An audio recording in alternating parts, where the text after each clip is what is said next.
بسم الله الرحمن الرحيم الحمد لله رب العالمين والصلاة والسلام على رسوله الأمين وعلى آله وصحبه أجمعين أما بعد اللهم لا علم لنا إلا ما علمتنا إنك أنت العليم الحكيم اللهم علمنا ما ينفعنا وانفعنا بما علمتنا وزدنا علما اللهم إننا نعوذ بك من علم لا ينفع ومن قلب لا يخشع ومن نفس لا تشبع ومن دعوة لا يستجاب لها أما بعد فالسلام عليكم ورحمة الله وبركاته حياكم الله وبياكم أحبتي في الله. Welcome my brothers and sisters to a new class, a new gathering in which بإذن ta'ala we will study and read and review the book entitled مقدمة في أصول التفسير by Shaykh al-Islam Ahmad ibn Abdul Halim ibn Abdul Salam ibn Taymiyyah rahimahullah ta'ala, who died 728 years after the hijrah of the Prophet Muhammad sallallahu alayhi wasallam. And as you all are well aware, if you watch the video that we sent down or we sent to the channel, then you are all familiar with this type of class, a one-day commentary, and that is to simply read and benefit from the book and just to review what the author has written in his work. And this class is not a class that will be filled with a full explanation of the text, however, just brief commentary. And if an individual is interested in studying this topic more in detail, then it's upon them to register in our full Usul Tafsir course that we have available on our website, keystonknowledge.com or k2knyc.com, where we discuss all of these concepts in detail with many examples. And in today's class, we're going to read what the author Ibn Taymiyyah rahimahullah ta'ala wrote and comment on a portion of what is collected in this short risala. This short muqaddimah, as the author he mentions, introduction, is very summarized, and it summarizes the essential as to what you should understand from Usul Tafsir. And scholars have given considerable amount of attention to this work due to its conciseness as well as its comprehensiveness. Although it is short in size, it is filled with benefit and the essentials related to Usul Tafsir. Before I begin with the actual reading of what the author has written down, it's important for us to first understand the meaning of Usul Tafsir. And I'm not going to give a detailed breakdown, rather you can find that in the full explanation. And just to give a summarized meaning of it, is that Usul Tafsir, the word Tafsir in of itself, it means Kashf al-Ma'ani. So anything that's related to revealing or uncovering the meanings of the Quran, then this is referred to as Tafsir. Anything related to revealing and comprehending and understanding the meanings of the Quran, whether it be a word or a sentence or an ayah or a paragraph, then this is referred to as tafsir. Anything that helps you and gives you foundations and principles to reach that meaning, that is referred to as usul tafsir. Anything besides that, then that's referred to as ulum al-Quran. And we have a video that's available on our YouTube channel where we break this down in detail, the difference between tafsir, usul tafsir, and ulum al-Quran, as well as qawaid al-tafsir. You can find it on our YouTube. We'll send it in the channel after class as well. But that's just the breakdown of this term. So what we study in this book, bi'idhnillahi ta'ala, will give us foundations, principles in how we can understand the meanings of the Quran, the proper method to ensure that we are reading the Quran and understanding it in the same way it was taught by Prophet Muhammad sallallahu alaihi wasallam and understood by his Sahaba radiyallahu anhum. So you see the importance of this type of book, of this type of science. Without a doubt, it is crucial. It is crucial to study and understand before anyone goes into the subject of tafsir. Many make a mistake because of their vigor, their desire, their love of the Quran. They want to study the Quran immediately and go ahead, dive in head first, as they say. And as a result, because of them not knowing that there's principles, they end up having misunderstandings related to the Quran. In fact, they misinterpret the Quran and spread that misunderstanding to others. Subhanallah bihamdi. And that is a tremendous sin because they have lied upon Allah, especially if they do so without knowledge. If you speak about Allah without knowledge, then that's considered to be worse than shirk. Naam, as a person places themselves as a partner with Allah and they speak about the deen and they mention things about the deen, that which only Allah has the right to do so. So this shows the grave danger of learning the deen without knowledge, not having a clear methodology in learning the deen, learning the science of Islam, as well as speaking about the deen without proper knowledge. So for this reason, Ibn Taymiyyah rahimahullah ta'ala, as you'll see later on in this text, he was asked by some people to write and to pen a few beneficial principles as relates to how one can understand the Quran properly. And this is how we have this risala today. And this book, mashallah tabarakallah, is a wonderful book that should be read often on a monthly basis, on a biannual basis. It should be read. It's among those mutun, among those texts that should be read on a regular basis, based on the student's schedule. For that reason, you find that the scholars of Islam, they teach this book monthly, bi-monthly, every 6 months during the breaks from school. Alhamdulillahi Rabbil Alameen. Naam, and the student of knowledge should give great attention to those books that the scholars of Islam have explained and are explaining because of its importance. This book, subhanAllah bihamdi, no matter how many times I read it, wallahi, there's a new benefit that you can derive from it, whether it be a reminder of what you forgot, or perhaps a sharper, deeper understanding of what you already understood. Either way, the more you review, the better you become in understanding the content. Alhamdulillah Rabbil Alameen, Allah has blessed me to study this book with a number of our mashayikh. Among them is Sheikh Muhammad Bazmoul, the entrusted Mufti of Mecca. May Allah preserve him. Also our beloved Sheikh Salih Al-Usaimi in his intensive conferences that he has multiple times. We studied this book with him, as well as Sheikhuna Abdul Muhsin Al-Qasim, one of the Imams of Masjid Nabawi, as well as our beloved Sheikh Muhammad bin Saghir Al-Aqur.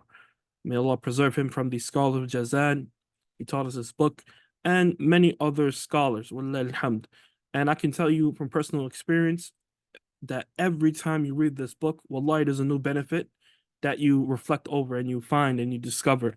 So this is a book, ikhwani akhawat, that you should read often. Do not let this be the only time that you open this book and benefit, but rather it should be something you review on a regular basis, on a monthly basis, bi-monthly, every 6 months, every 3 months, depending on your schedule. Now, these are from the books that should be read on a regular basis. Now, and the other books that I've mentioned, if you take a look at, for example, Mutun Talib al-Ilm by Sheikh Abdul Muhsin al-Qasim, there's a list of books behind it, behind those mutun. Sheikh Abdul Muhsin al-Qasim, he's one of the imams of Masjid Nabawi.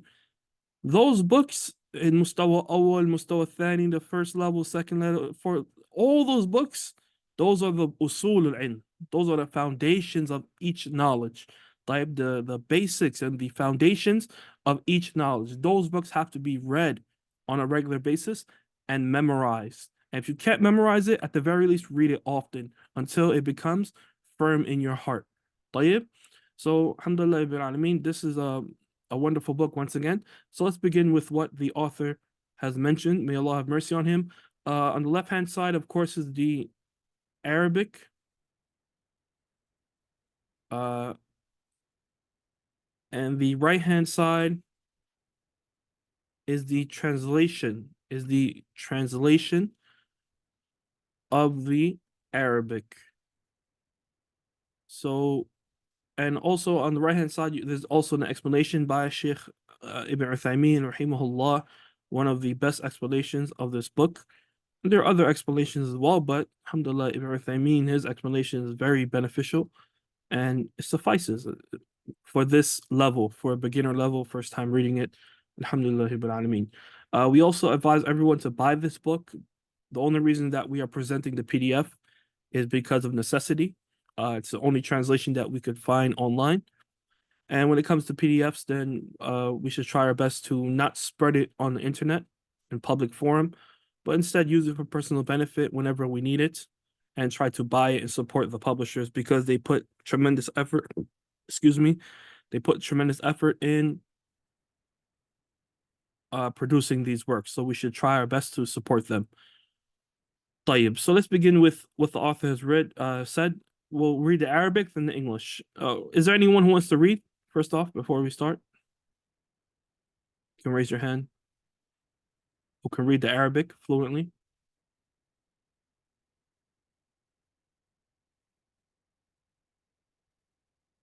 طيب هارون. السلام عليكم ورحمة الله وبركاته. وعليكم السلام ورحمة الله وبركاته. تفضل. إن شاء الله. الحمد لله رب العالمين. قال مؤلف شيخ الإسلام ابن تيمية رحمه الله تعالى: بسم الله الرحمن الرحيم. الحمد لله نحمده ونستعينه ونستهديه ونستغفره ونعوذ بالله من شرور أنفسنا ومن سيئات أعمالنا. من يهده الله فلا مضل له ومن يضلل فلا هادي له.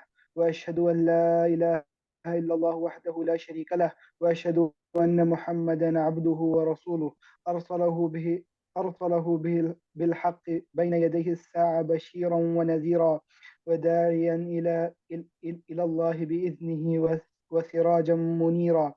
والحمد لله الذي أرسل رسوله مبشرين ومنذرين لئلا يكون للناس على الله حجة بعد الرسل.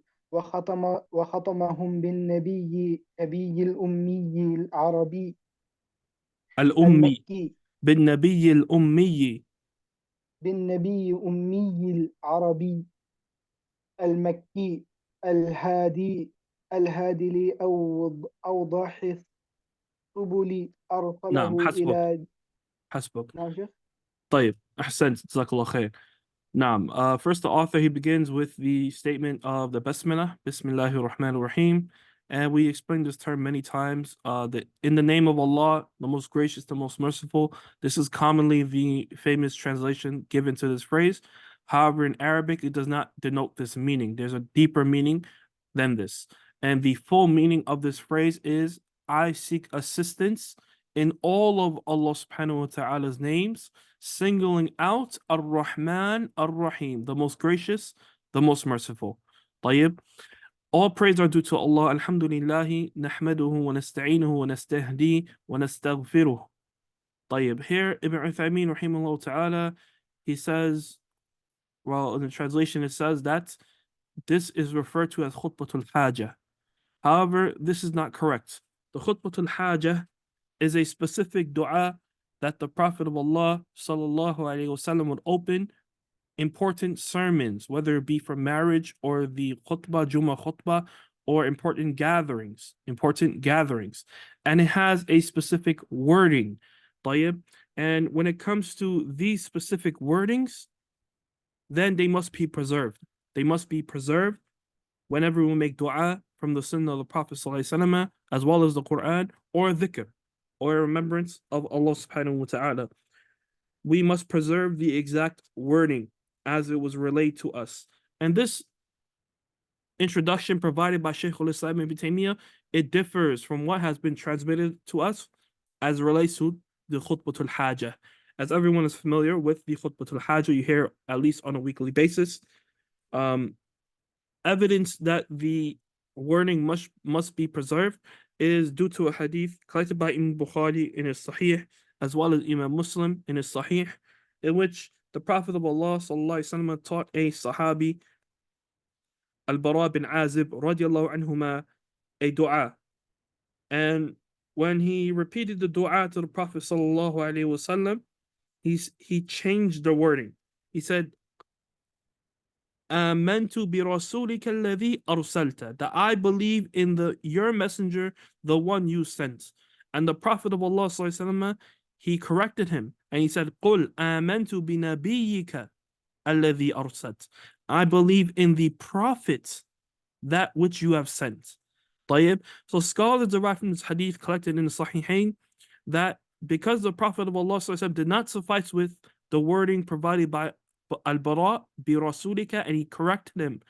He corrected him by saying bi Nabiyik, your prophet.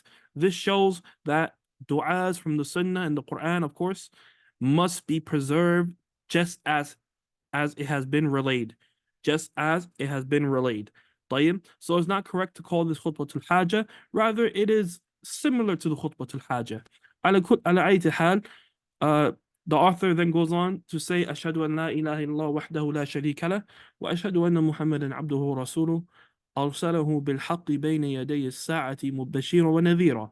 And here you can read the translation that I bear witness that none has to be right to be worshipped but Allah alone without partner. I bear witness that Muhammad is a slave and messenger. A better translation for abd is servant. Servant. Now, because abd means someone, what's intended here is someone who is a servant to Allah subhanahu wa ta'ala. Yani he fulfills that which Allah has commanded and he stays away from that which he has prohibited. This is a servant, and he serves the deen of Allah subhanahu wa ta'ala. As for slave, then that's not the correct translation, as it has other additional meanings that may have bad connotations along with it. May the peace and blessings of Allah be upon him.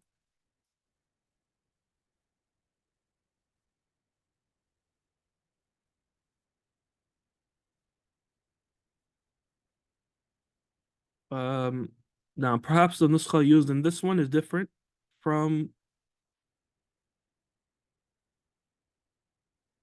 what is written by Sheikh or collected by Sheikh Abdul Muhsin al-Qasim. However, when it comes to this phrase, may the peace and blessing of Allah be upon him, then this once again is not a precise translation of the Arabic meaning, as whenever we ask Allah subhanahu wa ta'ala to send a salah to the Prophet of Allah, then it means may Allah make mention of him in the highest abode, as mentioned by Abu al-Aliyah in the Sahih of Imam Bukhari. طيب. And protection of Allah. Salam means the protection of Allah. While the Prophet of Allah ﷺ was alive, then it refers to a physical protection for the Prophet ﷺ, and after his death, it refers specifically to protecting his honor. Now, then the author goes on to say, Alhamdulillah alladhi arsala rasulahu mubashirin wa mundhirin alla yakuna lin-nasi ala Allahi hujjah ba'da rusul wa khatamahum bin nabiy al-ummi al-arabi. Now, he goes on to mention some of the attributes, the intent of sending a prophet for him to be a proof for the people, clarifying and relaying the deen of Allah subhanahu wa ta'ala.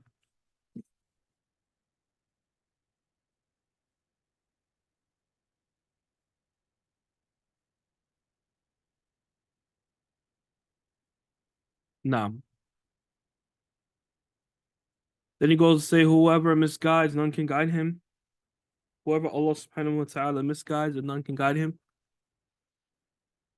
And whoever Allah has decreed misguidance, there's none who can guide. And we know that guidance is of a few types, one of them being the guidance related to showing a person the way, showing the person a way. And this is referred to as irshad, yani dalalatul irshad, is whenever you guide someone to the right way, then it refers to guiding them and showing them the truth. Okay? However, as it relates to accepting the truth, then this is referred to as hidayat tawfiq. hidayat tawfiq. And that is only in the hands of Allah subhanahu wa ta'ala. That it is only Allah azza wa jalla who is able to guide the people, and also yani in the sense of them accepting the truth. It is only Allah subhanahu wa ta'ala that can change the hearts of the people and allow them to accept the truth. طيب? And there's also a third type of guidance that is rarely mentioned, but it is the guidance of a thabat, yani being firm and established once you have been given that guidance. And this is why we recite in Surah Al-Fatiha, Ihdina as-sirata al-mustaqim. Oh Allah, guide us to the straight path. That yani when we ask Allah for guidance in Surah Al-Fatiha, alhamdulillah, we have already been shown the path, yani hidayatul irshad. We have accepted that guidance, hidayat tawfiq.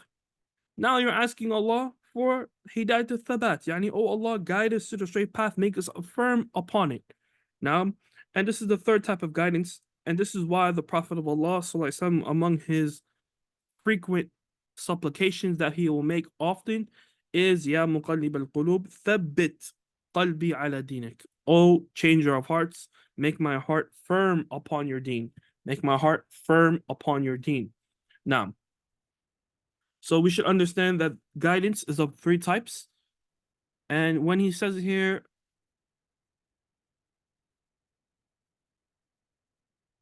that the Prophet of Allah, naam, he is al-hadi li'awdah subul. Then the meaning here is what? Al-hadi, that Allah, that the Prophet of Allah is a hadi. Of course, we know Allah is al-hadi from the aspect of what? People accepting the truth. طيب? As for the Prophet of Allah being al-hadi, then this is from the aspect of what? Showing them the truth. Showing them the truth. Clarifying to them the truth. طيب? So a person should not mix this with Allah subhanahu wa ta'ala's name, al-hadi. That the Prophet is only al-hadi from the aspect of showing the people the truth, while Allah azza wa jalla is al-hadi from the aspect of opening the people's hearts and allowing them to accept the truth. طيب? أرسله إلى جميع خلقه من الإنس والجن. نعم, Allah Azza wa Jalla sent the Prophet sallallahu alaihi wasallam to all of mankind. Yani to all of his, not only mankind, but creation. And min here, min al-bayan. Yani this is from bayan, yani from mankind and jinn kind. طيب? And then he goes on to mention, he goes on to quote this ayah. فضل أخي.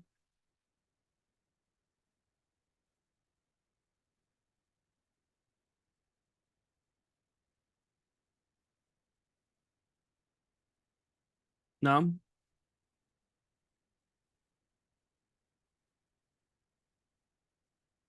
Raise your hand again so I can unmute your mic.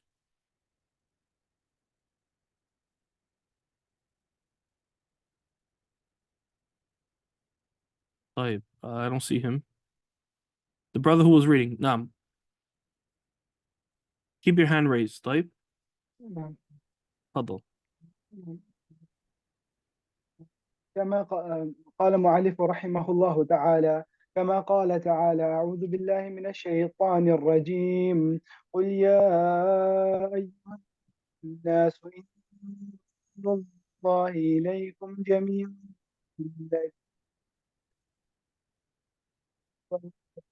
لا إله إلا هو الحي حي حي ويميت، فآمنوا بالله ورسوله النبي الأمي الذي يؤمنون بالله يؤمن بالله وكلماته. يؤمن بالله. يؤمن بالله وكلماته واتبعوه لعلكم تهتدون. طيب, أحسنت. بارك الله فيك. Just a benefit, whenever recital of the Quran is of two types. We have the recital that which is referred to yani a tilawa, or al-qira'ah, يعني when you recite the Quran normally. Now, this type of recital you can recite with tajweed, with beautifying your voice, etc.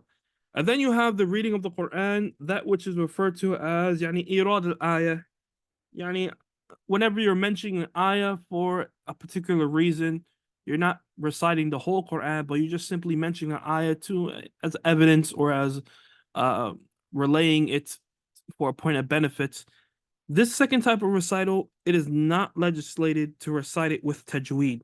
It is not legislated to recite it with tajweed. And Imam Asyuti, rahimahullah ta'ala, he has a book called Al-Qaddatha.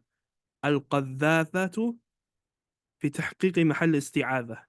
القذاذة في تحقيق محل استعاذة, where he mentions the difference and he expounds on this ruling. So المهم يعني whenever you recite the Quran tilawatan, then you should recite with a beautiful voice. As for outside of that, then it's done in a regular voice, because it hasn't been relayed to us that any of the Sahaba radiallahu anhum did this. Now, على كل, alhamdulillah, he says here, I think this translation is missing some parts, if I'm not mistaken. It doesn't have the introduction. So I'm a bit confused. Naam, everyone noticed this? على كل, we'll read what we can. So here the Ibn Taymiyyah rahimahullah ta'ala, he goes on to provide evidence for what he has previously mentioned, and he quotes the ayah here, and then he provides more evidence that the Prophet of Allah sallallahu alaihi wasallam is was sent to all of mankind. نعم. So he goes on to say, فَمَنْ بَلَغَهُ هَذَا الْقُرْآنُ مِنْ عَرَبٍ وَعَجَمٍ, whoever this Quran has reached, whether it be Arab or non-Arab, وَأَسْوَدَ وَأَحْمَرَ, despite the color of their skin, وَإِنْسٍ وَجَانٍ, despite them being mankind or jinn kind, فَهُوَ نَذِيرٌ لَهُ, then the Prophet of Allah is a warner for that individual, upon everyone. ولهذا قال تعالى, and for this reason Allah subhanahu wa ta'ala says, وَمَا يَكْفُرْ بِهِ مِنَ الْأَحْزَابِ فَالنَّارُ مَوْعِدُهُ, that whoever disbelieves and rejects and turns away from the Prophet sallallahu alaihi wasallam, then he is from the Ahzab, the Confederates, the party, فَالنَّارُ مَوْعِدُهُ, a party in which the fire will be their appointment. The fire will be their appointment. يعني they'll be in the hellfire. فمن كفر بالقرآن مما ذكرنا فالنار موعده بنص الله تعالى. So whoever disbelieves and rejects the Quran from those who we have mentioned, يعني the parties of people, the types of people we mentioned previously over here, من العرب وعجم, etc., then the fire will be their abode, it will be their appointment. May Allah protect us all, due to the clear text that Allah Azza wa Jalla mentioned. طيب. And then goes on to mention another ayah, providing more detail and more evidence for what he said. Then he goes on to mention hadith of the Prophet ﷺ, mentioning supporting his statements. And then he goes on to mention, look, tafsir from a tabi'i, Mujahid, from the students of Ibn Abbas radiallahu anhuma, where it clarifies the meaning بعثت إلى الأحمر والأسود. What is the meaning of al-ahmar wa aswad? يعني al-ins wal-jinn. Al-ins wal-jinn. That I've been sent to the quote-unquote red and black. Yani what's referred to here, what's intended here is mankind and jinn kind, according to the tafsir of Mujahid, who he learned from Ibn Abbas. فهو صلوات الله وسلامه عليه ورسول الله إلى جميع الثقلين. So the Prophet, the Messenger of Allah sallallahu is he was sent to all of mankind, both types of people, al-ins wal jinn, humankind and jinn kind,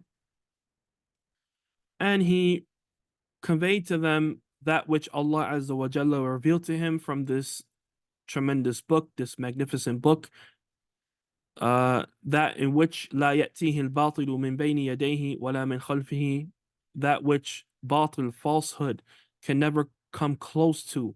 It can never come close to, whether it be from the front or back. There's no way that falsehood can come close to the Quran.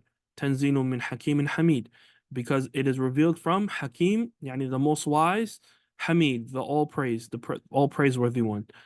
أما بعد طيب. Now we have like all that was omitted from the translation. Allah musta'an. I don't know why, but now we have the translation here. He says أما بعد. Now he goes on to mention, after providing that brief introduction, the intent of writing this risala, the intent of writing this treaty. And he says أما بعد فقد سألني بعض إخواني أن أكتب له مقدمة تتضمن قواعد كلية تعين على فهم القرآن ومعرفة تفسيره ومعانيه وتمييز في منقول ذلك ومعقوله بين الحق وأنواع الأباطيل وتنبيه على الدليل الفاصل بين الأقاويل فإن الكتب المصنفة في تفسير مشحونة بالغث والسمين والباطل الواضح والحق المبين. He goes on to say that I've been asked by a number of brothers to author an introduction to the tafsir of the Quran, comprising of comprehensive principles, which will assist one in understanding its meanings, as well as differentiating between the truth and all kinds of falsehood, indicating in all of the above the criterion to be used in this.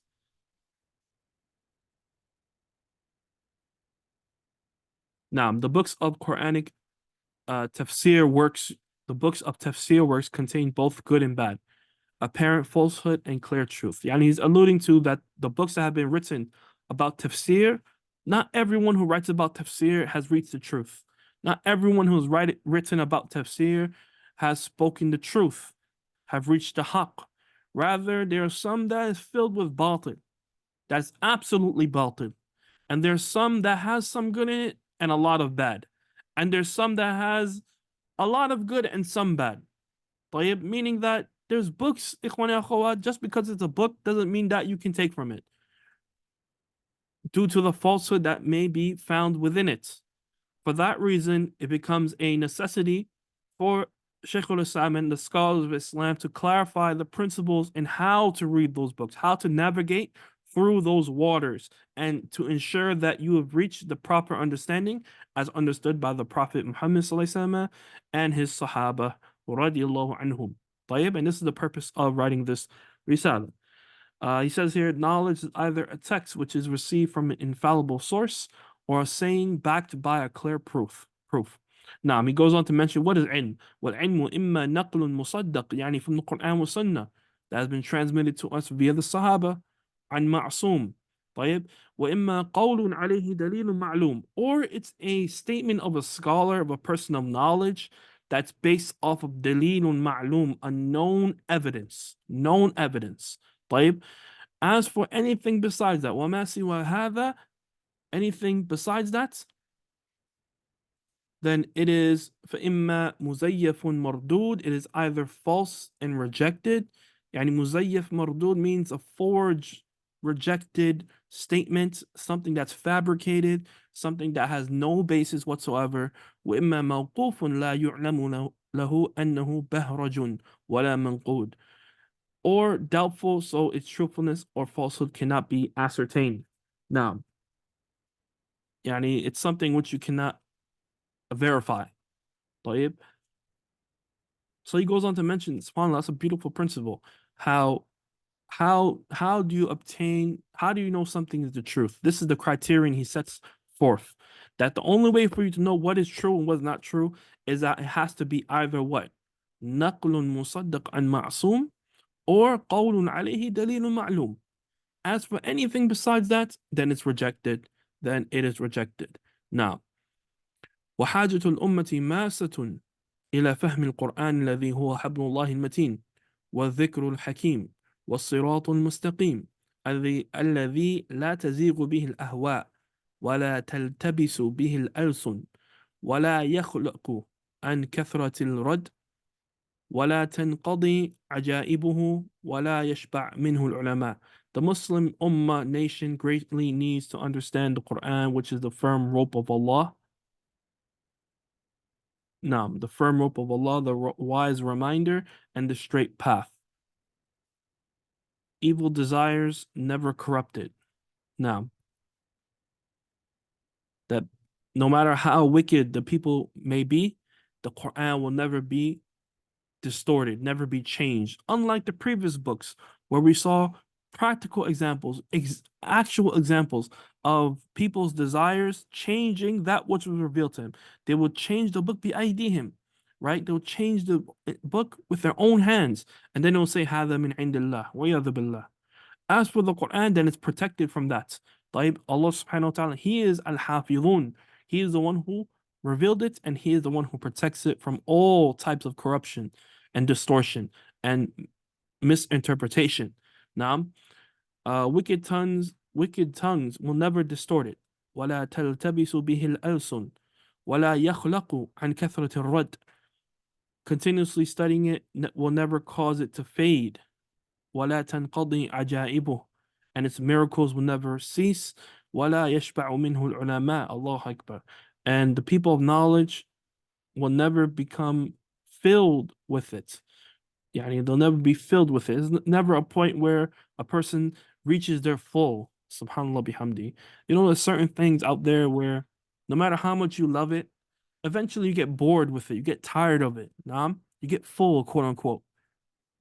But the Quran, ikhwan akhawat, no matter how much time you spend with it, no matter how many times you complete it, no matter how many times you reflect over it, subhanAllah, you never become bored with it, right? And the perfect example of this is reciting Surah Al-Fatiha.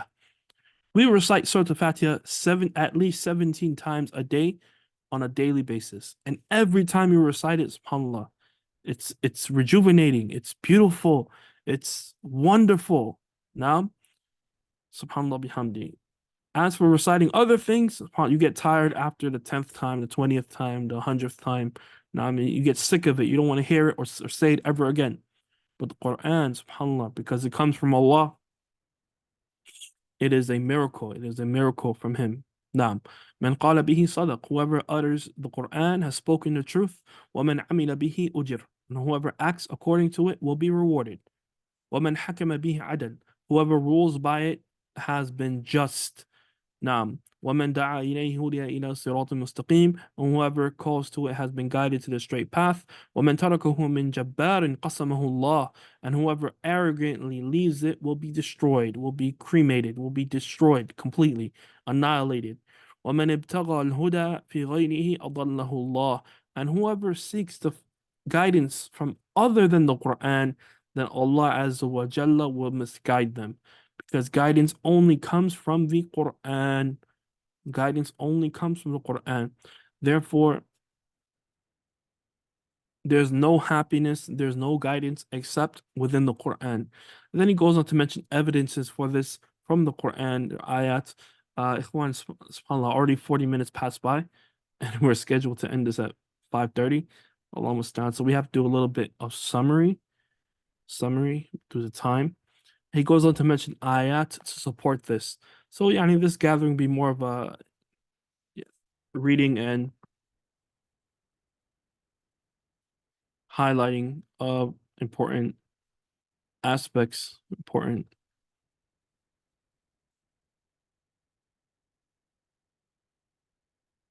points. Then after mentioning this, he goes on to say, after mentioning the ayat, وَقَدْ كَتَبْتُ هَذِهِ الْمُقَدِّمَةَ مُخْتَصَرَةً بِحَسَبِ تَيْسِيرِ اللَّهِ تَعَالَى مِنْ إِمْلَاءِ الْفُؤَادِ وَاللَّهُ الْهَادِي إِلَى سَبِيلِ الرَّشَادِ. Naam. And then he wrote here that I wrote this introduction as a summary, based off what was made easy for him by Allah Azza wa Jalla, min imla al-fuad, meaning he wrote it from his memory, from his heart.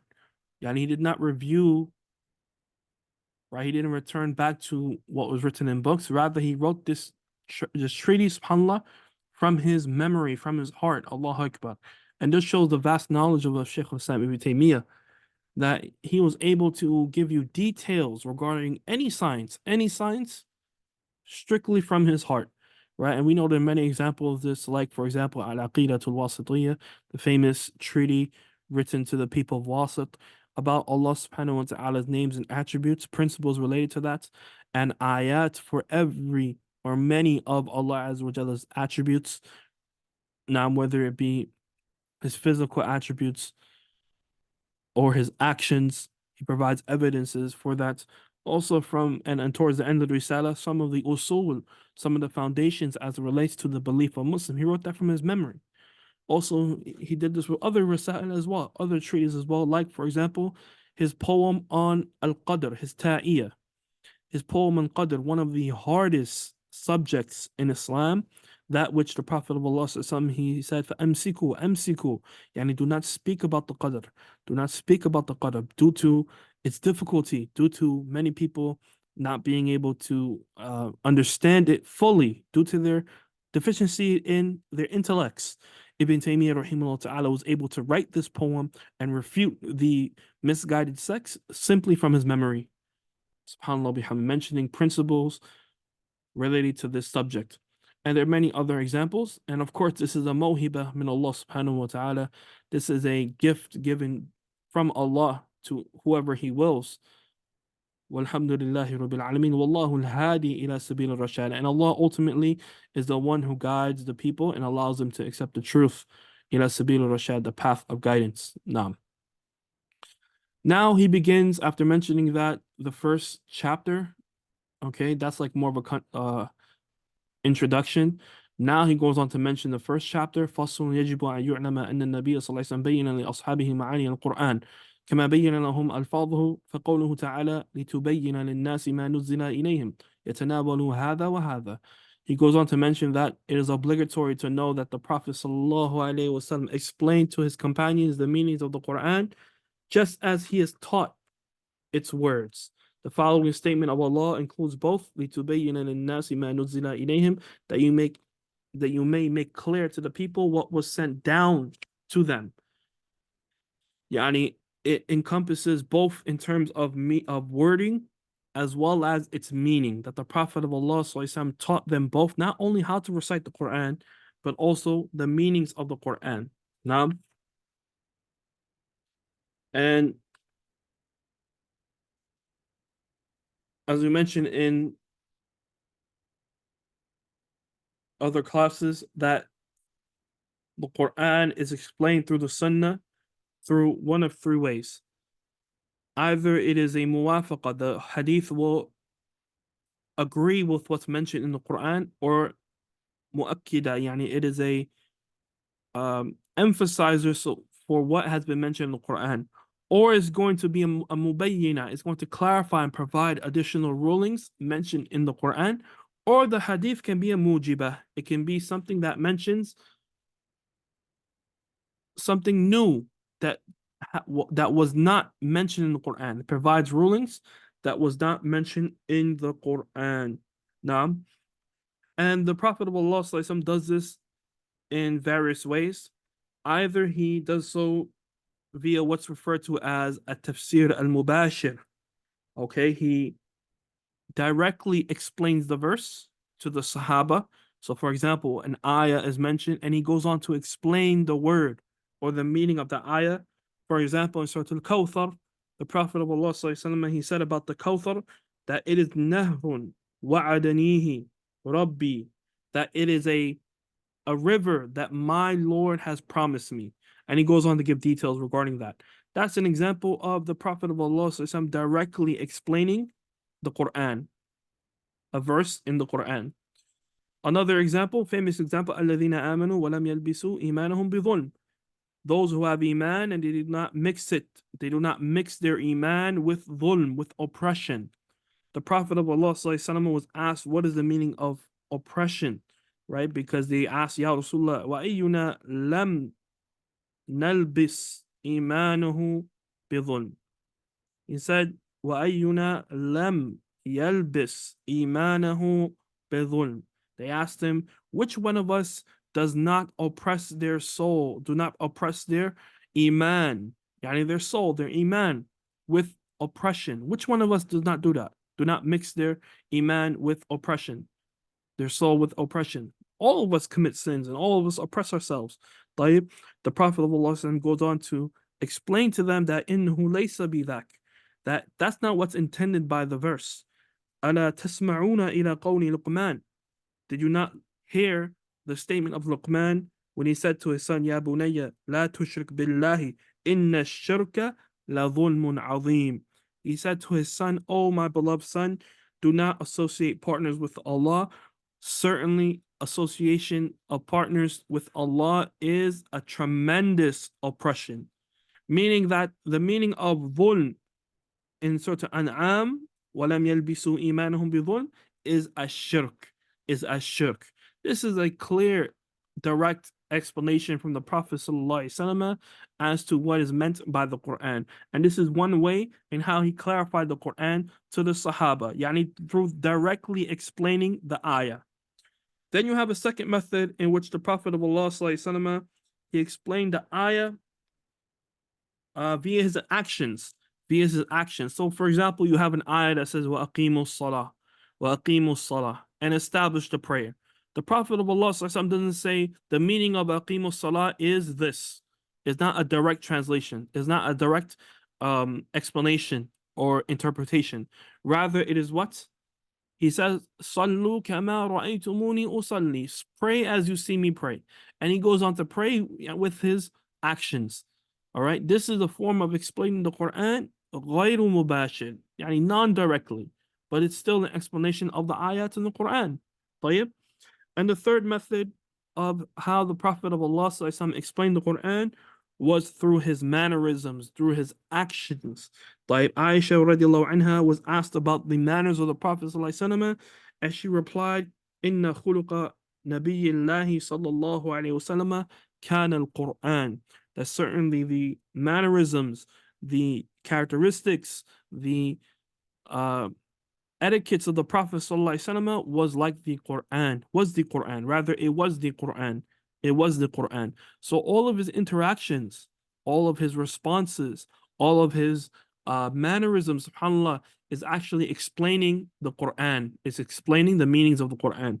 Now, so those are three ways in which and how the Prophet of Allah ﷺ clarified the meanings of the Quran to the people. لِتُبَيِّنَ النَّاسِ مَا نُزِلَ إِلَيْهِمْ. Here, Shaykh al-Islam ibn Taymiyyah, he says that the Prophet of Allah explained the Quran to him via, not only explained the wording, and he conveyed to them the proper way of reciting, but he also gave them the meanings of those recital. And here we have practical examples from the Sahaba. Here, Abu Abdurrahman as-Sulami, he said, حدثنا الذين كانوا يقرؤوننا القرآن كعثمان بن عفان وعبد الله بن مسعود وغيرهما أنهم كانوا إذا تعلموا من النبي صلى الله عليه وسلم 10 آيات لم يجاوزوها حتى يتعلموا ما فيها من العلم والعمل. قالوا فتعلمنا القرآن والعلم جميعا. SubhanAllah. This narration should be memorized, ikhwani akhawat, that the Sahaba didn't just simply learn ayat. It was not just a race to finish one's memorization of the Quran. Rather, they took their time with the Quran because they realized that the Quran is hujjatun lak aw alik. That's either a proof for you or against you. And it didn't matter how fast you memorized the Quran. It didn't matter if you were called a hafiz or a hafid or mufti or any of these baseless titles. That means nothing when you stand before Allah subhanahu wa ta'ala in reality. When you stand before Allah Azza wa Jalla, Allah is going to ask you about what you've learned and what did you do with that knowledge. At that moment, your titles are out the window. Your titles mean nothing. Either you enter the hellfire, may Allah protect us all, or you enter Jannah. This is what the Sahaba, they understood, radiallahu anhum. For that reason, they took their time with the Quran to memorize it and understand it and put it into practice before moving on to a new set of ayat. Here, they only took 10 ayat, as mentioned by Abu Abdurrahman as-Sulami. May Allah allow us to implement this method, ikhwani akhawat. Allah mustaan. Today, it's like the total opposite. You find people, they memorize it, they don't understand one word of what they're saying. And then you see the adverse effects of that on the ummah. You find people who have memorized Quran, they're forced and they're beat to memorize the Quran. And then when they get older, they're surrounded by haram and they succumb to that haram. And they act in a way that a person would not believe that a carrier of Quran would act. Why? Because they were not taught the Quran the proper way. You may find even hufaz who, billah, may Allah protect us all, who have apostated. Naam, I know myself, Hufaz, will memorize Quran when they're 12, 11, 10, 9, 13, etc. When they graduated their school, their tahfiz school, right, daughter, whatever we want to call the school, طيب, when they entered high school or they entered college, or they apostated, they left Islam completely. How is that?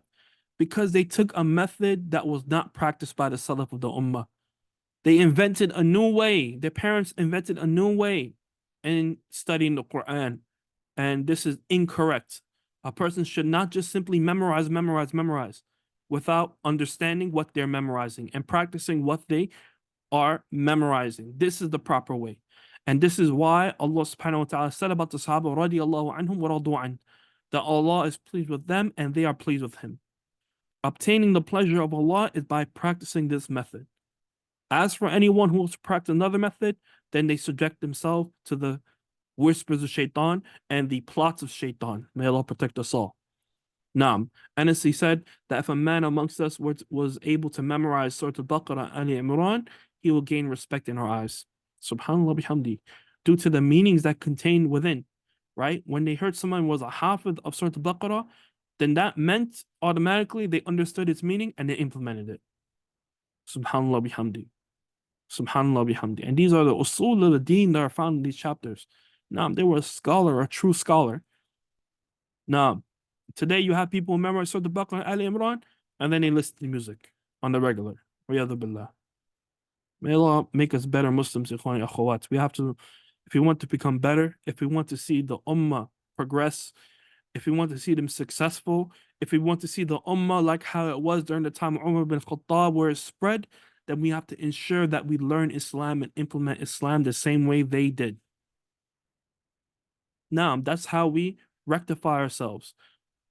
The last of this ummah will be only rectified by that which rectified the first of the ummah, and that is by learning their way and putting it into practice. May Allah allow us all to implement it. Ameen. طيب, then قال نعم. Then he says, وأقام ابن عمر, subhanallah, already an hour passed by. حول ولا قوة إلا بالله. خير. Ibn Umar, he says, على حفظ بقرة عدة سنين. قيل 8 سنين. Look, Ibn Umar, he memorized Surah Al-Baqarah in how many years? It said 8 years. ذكره مالك. 8 years Ibn Umar spent in memorizing Surah Al-Baqarah. Right? And that entailed what? Not just simply memorizing the words, but also understanding its meaning and putting it into practice. Then he goes on to mention evidences that the Quran was only revealed for what purpose? For you to reflect over its meaning. كتاب أنزلناه إليك مبارك ليدبروا آياته وليتذكر أولو الألباب. Surah As-Sad, that Allah Azza wa Jalla says it is a book that we revealed it to you, O Prophet Muhammad Sallallahu Alaihi Wasallam. It is a blessed book that we have revealed it to you. For what purpose? لِيَدَّبَّرُوا آيَاتِهِ. لِيَدَّبَّرُوا آيَاتِهِ. In order for the people to reflect over its meanings and to remind the people of intellect. Subhanallah. This is the purpose of the Quran, ikhwani akhawat. It's not to race to finish. Allah musta'an. One time I remember back home, years ago, I used to teach in the madrasa, tahfiz, after school. And there was a parent, subhanAllah, they wanted their kid to memorize the Quran as fast as possible. So every day they wanted to keep pushing, learn something new, learn something new, learn something new. And I'm telling the parent that no, that's not the way. He has to review what he memorized yesterday and a week ago and 2 weeks ago. The parent didn't care. He just wanted to keep moving on. SubhanAllah. And as they memorize, the memorization becomes weaker and weaker and weaker. SubhanAllah bihamd. They make that a goal. And that's a mistake. The goal is not to finish, especially when it's weak in the first place. Rather, the goal is to reflect over its meanings. And tadabbur al-Quran, ikhwani akhawat, reflection of the Quran can only occur if you understand the tafsir. If you don't understand tafsir of Quran, then you can never reflect over its meaning. Because the word tadabbara comes from the word dabara. The root words is dal, ba, ra. And this word means يعني it comes at the end of something. For example, the ahadith that speak about, like for example, the dua, Allahumma a'inni ala dhikrika wa shukrika wa husni ibadatik. The Prophet of Allah will recite this dua fi dubur salah. He will recite it fi dubur salah, yani at the end of the prayer. At the end of the prayer. So tadabbur comes at the end of an affair. Okay, what is the end of the affair here in this instance? It is understanding the tafsir of the Quran. Once you understand tafsir of the Quran, that's when you can perform tadabbur. As for performing tadabbur without tafsir, understanding tafsir, that is impossible. Therefore, what you see, what many people do, they have gatherings and they have circles where they reflect over the Quran, but none of them understand the tafsir of the Quran, tafsir of the Sahaba, radiallahu anhum, tafsir, what the Imams have written in their books. Then that is not considered tadabbur of Quran. In fact, many times it leads to misinterpreting the Quran, billah, especially when the people who are attending are not qualified in this field.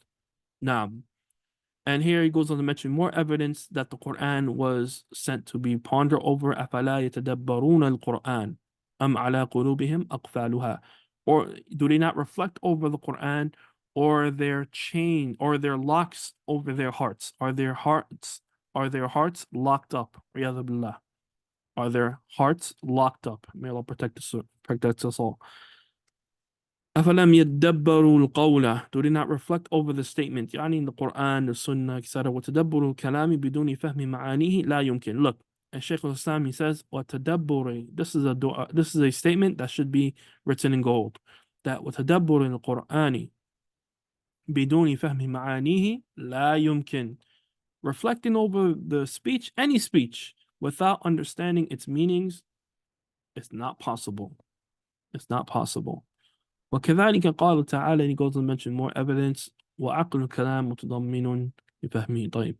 ومن المعلوم أن كل كلام فمقصود منه نعم. Then he goes on to give a practical example, and this is something that you find often in Ibn Taymiyyah's works, that he gives practical examples of concepts in order to make it easier for the people to understand. And he learned that from Prophet Muhammad sallallahu alaihi wasallam. The Prophet of Allah sallallahu alaihi wasallam would mention principles and then give practical examples to make it easier to understand, like the famous hadith, إِنَّمَا الْأَعْمَالُ بِالنِّيَّاتِ. طيب. Now,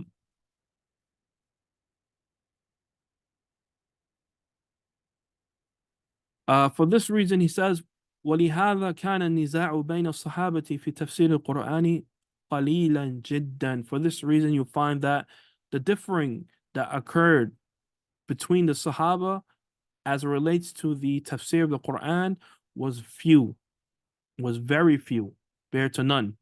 That there was barely any difference as it relates to the tafsir of the Quran. Why? Because they all understood it from the Prophet Muhammad sallallahu alaihi wasallam. Even though you may find, as it relates to the generation after them, you find that there's a bit more differing in that jil, in that generation of the tabi'een, then even that differing among the tabi'een is very few compared to those who came after them. And then he says, وَكُلَّمَا كَانَ الْعَصْرُ أَشْرَفَ كَانَ الْاجْتِمَاعُ وَالْائْتِلَافُ وَالْعِلْمُ وَالْبَيَانُ فِيهِ أَكْثَرُ. That, it says here, what? In short, the more noble a generation was, the more profound their knowledge, understanding, and unity. Now, you find that in early generations, there was more cooperation, there was more working with one another, there was more unification. Now, in those early generations. طيب. And all the tabi'een, they obtained the tafsir from the Sahaba. And he gives examples here. Mujahid, he says, عرضت المصحف على ابن عباس وأقفه عند كل آية منه وأسأله عنها. That Mujahid said, I read the whole Quran to Ibn Abbas, stopping him at every verse, asking him concerning it. So this shows, subhanAllah, the great attention that the Tabi'un also gave to the Quran. Naam. So the people who had the best understanding, ikhwan and akhawat, was first the Prophet of Allah, of course, Allah Azza wa Jalla explaining in his own book. After that, the Prophet of Allah, sallallahu alaihi wasallam. After that, Sahaba, radiallahu anhum. Then the Tabi'un, those who came after the Sahaba, they had the best understanding after the Sahaba. And if we want to have a proper understanding of the Quran, we have to follow this methodology. This is what's referred to as the methodology of understanding the Quran. You take this step, you take these steps in understanding the Quran. Now, and then he goes on to say, this is why authority would say, if you read the Tafsir Mujahid, then that is sufficient for you. For this reason, scholars such as Shafi al-Bukhari, Imam Ahmed would heavily rely upon his narrations. The point here is that the Tabi'un studied the tafsir of the Quran from the companions, just as they took from them the prophetic sunnah. They would also comment on the Quran using their deductions, basing them on other evidences, just as they did with the hadiths, hadith of the Prophet sallallahu alaihi wasallam. Now,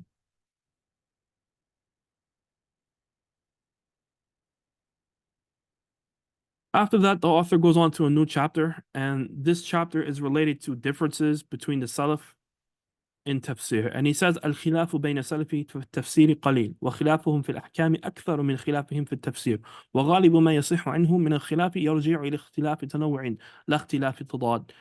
طيب, and this is an important concept as it relates to differing in tafsir, that sometimes you find that the Sahaba, they give different wordings for a particular ayah or a word in a verse. طيب. And in reality, most of the times, it's not from the aspect of there being a difference in contradiction, اختلاف تضاد. Rather, it's from the aspect of difference of variation, اختلاف تنوع, اختلاف تنوع. This is referred to as difference in variation. That the Sahaba, just like the Prophet Muhammad sallallahu alaihi wasallam, the Prophet of Allah sallallahu alaihi wasallam would answer people based off their needs. طيب. The Sahaba understood that and witnessed that themselves and implemented that in their explanation of the Quran. That a word in the Quran can have multiple meanings, can have a full meaning, it can have a portion of a meaning, right? And they give a suitable interpretation for that person, what is appropriate for their condition. So they will give it a certain word. Now, all these differing is referred to as difference of variation. If you take our course in Usul Tafsir, we go into this in detail, the different types of ikhtilaf tanawwu', the differences between this and ikhtilaf tadad. While ikhtilaf tadad, this is a contradiction where there are two or more views and only one is plausible, only one view is viable, only one view is correct. طيب. Ikhtilaf tanawwu', all of those views are correct, or more than one view is correct, and it's only speaking about one aspect. طيب. But let's continue because of lack of time. أحدهما أن يعبر كل واحد منهما عن المراد بعبارة غير عبارة صاحبه. Now, he goes on to clarify, whenever they do differ in the tafsir of the Quran, now, it's of two categories. The meanings refer to the intended purpose behind those words, depending on the context, and such other things. Now, the expression of one and the same idea used by using different words, such as them referring to the same concept by mentioning a particular aspect concerning it and the other mentioning another aspect. These explanations are like using equivalent names which lie between synonyms and antonyms. For example, it is said whilst mentioning alternative names for sword, they say, for example, a sarim, okay, or a muhannad. Yeah, both of these are names for one object, and that is the sword. طيب. They're synonyms for one object, but there were different words used to describe it. Similarly, with the tafsir of the Sahaba, right? They could be referring to the same thing, but they give a synonym, alternative name for that object. طيب. Similar to this are the names of Allah. Naam, we know that Allah is Ar-Rahman, He is Ar-Rahim, He is Al-Ghaffar, Al-Ghafur, Al-Tawwab, Al-Afu. Naam, He is Al-Qawi, He is Al-Aziz, right? He is Al-Raziq, Al-Razaq, He is Al-Wahhab, He is Al-Mannan, etc. All those different names refer to Allah. despite it being different names. Likewise, the names of the Prophet and the names of the Quran, al-Dhikr, for example, al-Furqan, the names of Allah all refer to Him, the Most High. The names of the Prophet all refer to the Prophet. The names of the Quran all refer to the Quran. Likewise, if you find that the Sahaba explain an object with a different word and it refers to the same object, although it has a different name. Therefore, supplicating to Him using one of His names is not contradictory to supplicating to Him using another name. Rather, it is as Allah subhanahu wa ta'ala says, He says, each of His names refers to Allah Himself as well as the attribute which that name possesses. For example, all-knowing refers to Allah. Now, we explained this a few moments ago. Then he goes on to say that ومن أنكر دلالة أسمائه على صفاته ممن يدعي الظاهر. Whoever rejects that these names point to attributes are from those who claim to only accept the apparent, they're the literalists. They have made a claim similar to the extreme Batini and Qaramita. And here Ibn Taymiyyah rahimahullah ta'ala, just as we find in the Quran, whenever Allah establishes a principle, He goes on to mention the opposite and refutes the falsehood of the opposite. That Allah just doesn't affirm that which is good, but rather He also addresses the evil, that which negates the good, that which diminishes the good, that which takes away from the good. Now, likewise, Ibn Taymiyyah, after establishing these principles, he mentions that which opposes these principles, and the people who oppose these principles due to their lack of understanding, due to their misunderstanding, due to their ignorance, due to their perhaps even arrogance. He goes on to mention the opposite. What we did, and when you address the opposites, that's when things become extremely clear. So this is a method in the Quran, method in the Sunnah. This is what Ibn Taymiyyah is also applying here in this text. So he goes on to mention this misguided sect and how they went astray as it relates to this principle. And he goes on to mention their argument and destroy their argument as well. And he goes on to mention the first two groups are the Mu'tazila and the literalists. The point being that every single name of Allah refers to Him and the attributes that name possesses. By necessity, it also refers to the attributes which other names, may possess.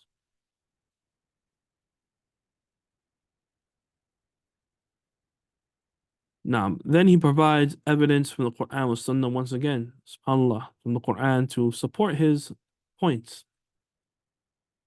The point being that what is intended by the remembrance is His revealed speech or the remembrance of that speech by the servant. Therefore, whether it is said my remembrance means my book or my speech or my guidance, man a'rada an dhikri, so Taha is referring to here. Because Allah says, وَمَنْ أَعْرَضَ عَنْ ذِكْرِي, what's meant here is the Quran. Okay? Although Allah mentioned dhikri, what's meant is Quran, kalami, you could say. Now, what's intended is, the intended meaning is one and the same.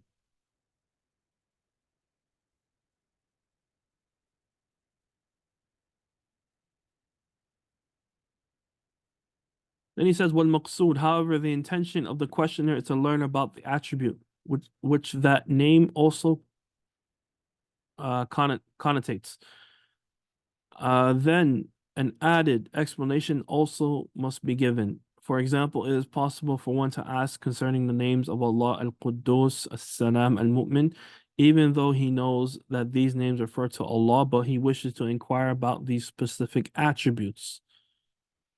If that which has preceded is clear, one realizes that it is often the case that the predecessor Salaf would describe something using a name which points to the object being referred to. At the same time, this name must also contain an attribute not present in the other names, just as the Prophet ﷺ is described as al-Hashir, al-Mahi, al-Mahi, al-Aqib, and Allah is al-Ghafur, al-Rahim. All these names refer to one and the same thing, but each also contains a unique attribute.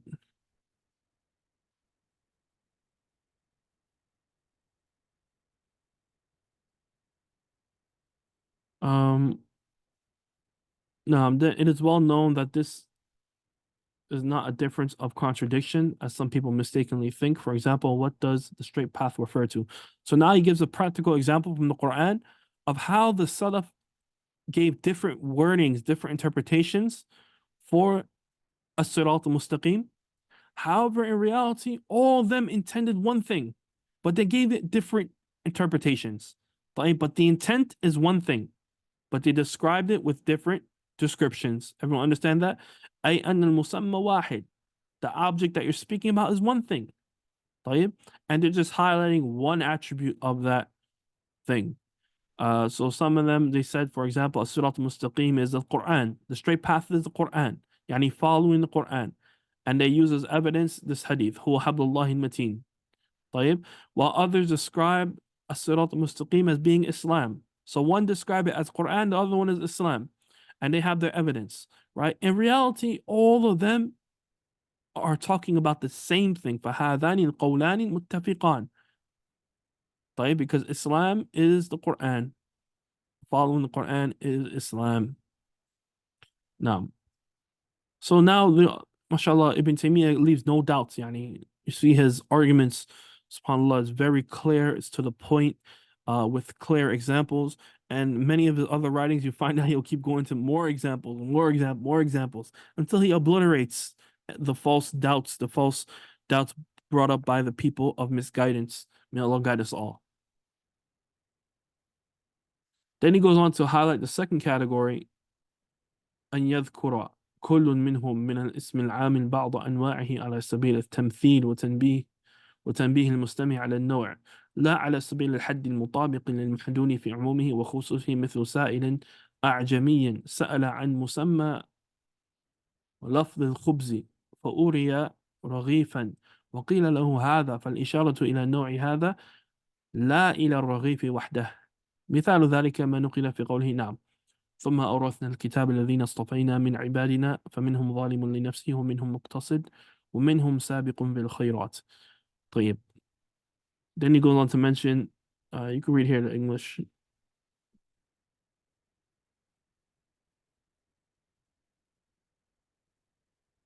And the different interpretations given to each of these types. والمقتصد يتناول فاعل الواجبات وتارك المحرمات، والسابق يدخل فيه من سبق فتقرب بالحسنات من الواجبات، فالمقتصدون هم أصحاب اليمين، والسابقون السابقون أولئك المقربون.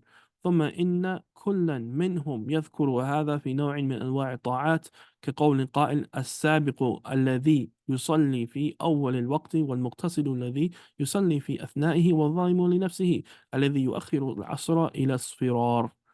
أو يقول السابق المقتصد والظالم قد ذكرهم في آخر سورة البقرة، فإنه ذكر المحسن بصدقة والظالم بأكل الربا والعادل بالبيع والناس في الأموال إما محسن وإما عادل وإما ظالم، فالسابق والمحسن بأداء المستحبات مع الواجبات، والظالم وآكل الربا ومانع الزكاة، والمقتصد الذي يؤدي الزكاة المفروضة ولا يأكل الربا، وأمثال هذه الأقاويل، يعني false statements. فكل قول فيه ذكر نوع دخل في الآية ذكر لتعريف المستمع بتناول الآية له وتنبيهه به على نظيره، فإن التعريف بالمثال قد يسهل أكثر من التعريف بالحد المطابق.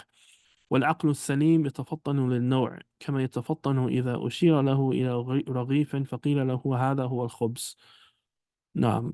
وقد يجيء كثيرا من هذا الباب قولهم هذه الآية نزلت في كذا، لا سيما إن كان المذكور شخصا كأسباب النزول المذكورة في التفسير، كقولهم إن الآية المظاهر نزلت في امرأة أوس بن صامت. Now, this is an important point that he highlights, and he's speaking about the concept of if a verse is revealed regarding a particular situation, is it restricted to only those people who is revealed about, or does it include anyone who falls under the same ruling? And this is the principle known as what? Al-ibratu bi'umumi laf la bi khusus sabab.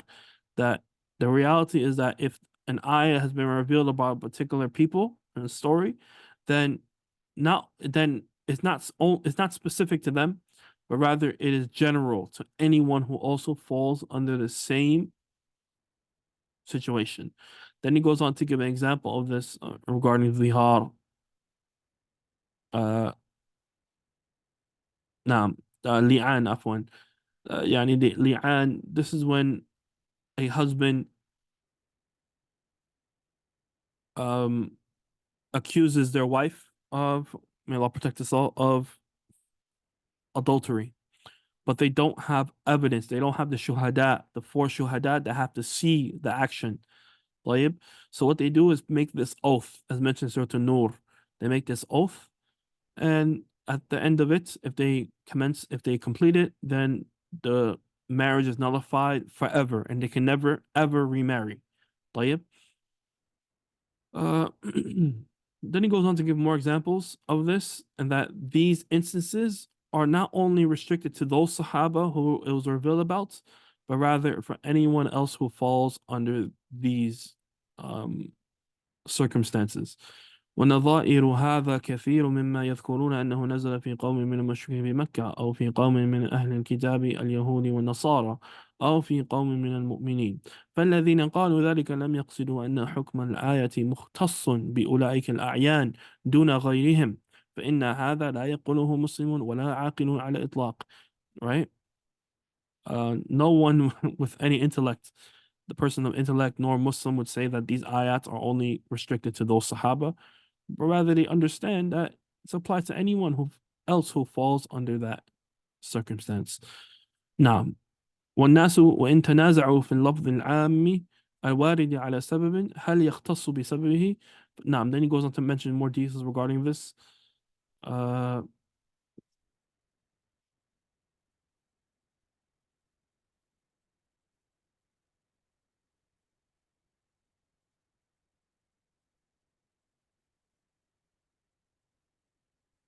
نعم.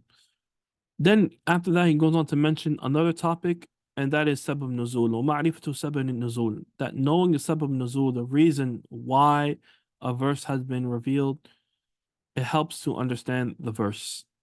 Okay, it helps to understand the verse, and having this knowledge, it only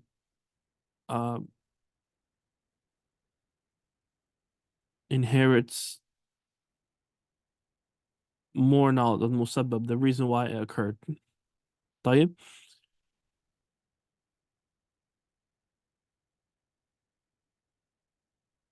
Their statement, this verse was revealed due to such and such, can sometimes mean that this was the reason the verse was revealed. Now, knowledge of the reasons for which a verse was revealed assists one in understanding that verse, for knowledge of the cause helps to bring about knowledge of the result. For this reason, the stronger of the two opinions is concerning a person who forgets the oath. He gives an example here, right? Is that one returns to the reason which caused him to take an oath in the first place, what caused it and what factors led to it. And he says here, وَقَدْ تَنَازَعَ الْعُلَمَاءُ فِي قَوْلِ الصَّاحِبِ. Their statement, the verse was revealed due to such and such, can sometimes mean this was the reason the verse was revealed. It can also imply that this meaning is also present in the verse, even if it is not the reason for its revelation, i.e., the meaning of this verse is such and such. The scholars are different regarding the statement of the companions.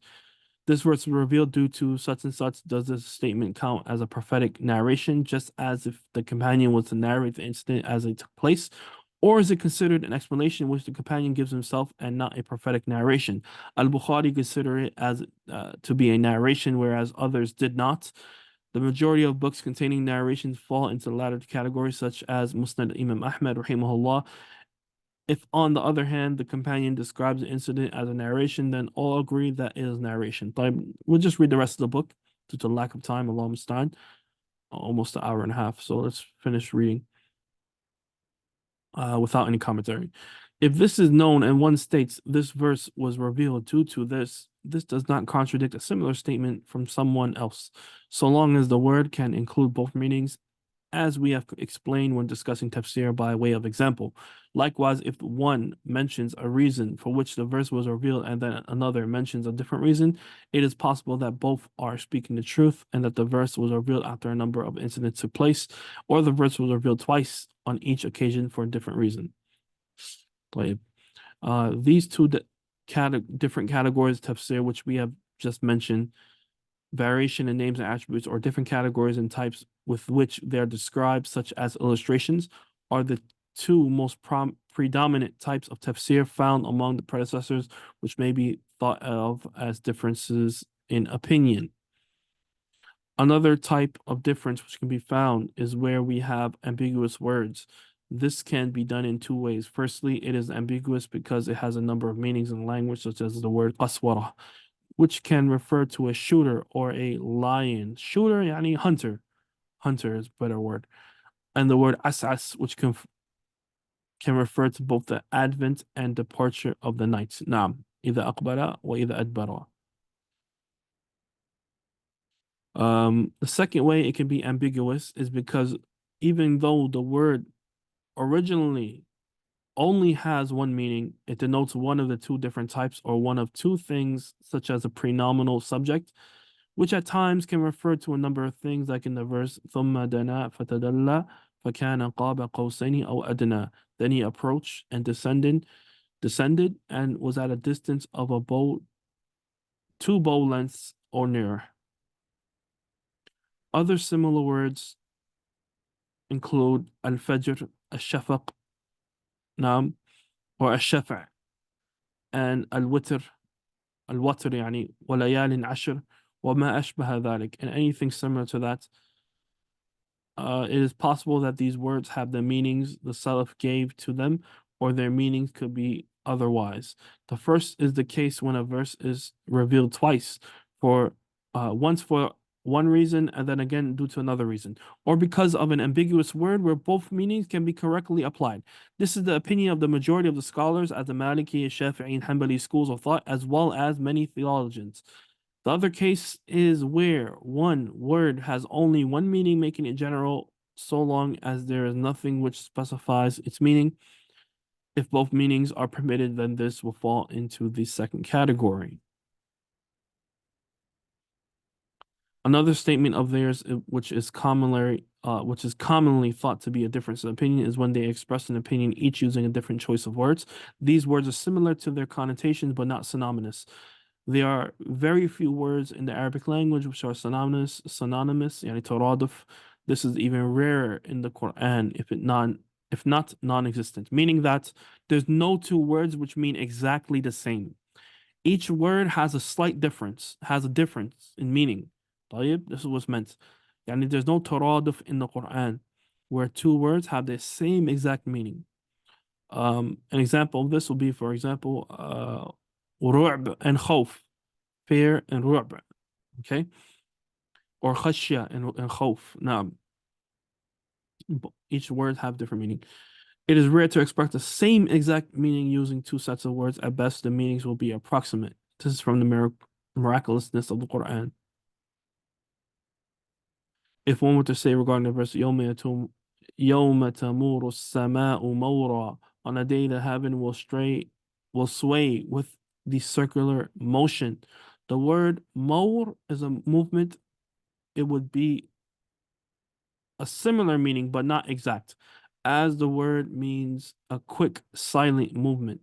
Likewise, to say wahi means to inform, or that the verse we have revealed to you means we sent down, or that the verse وَقَضَيْنَا إِلَى بَنِي إِسْرَائِيل, we have conveyed to the children of Israel, means we taught.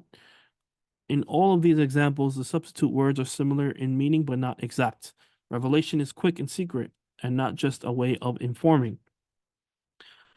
Conveying is much more specific than simply teaching, as it involves information and revelation. It is common for the Arabs to attach a verb to another verb by using a preposition of the latter.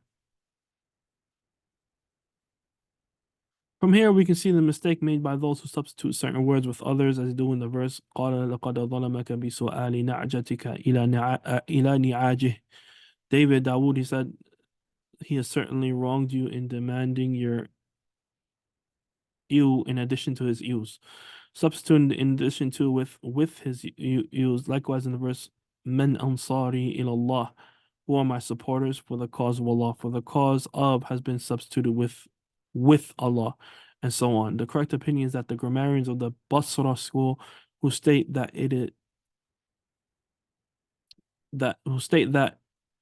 is a case of implication, thus the demand for the ill implied taking and adding it to his use.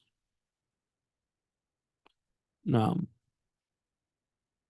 and he goes on to give more examples of this. The concept of tadmin. This is the concept of tadmin.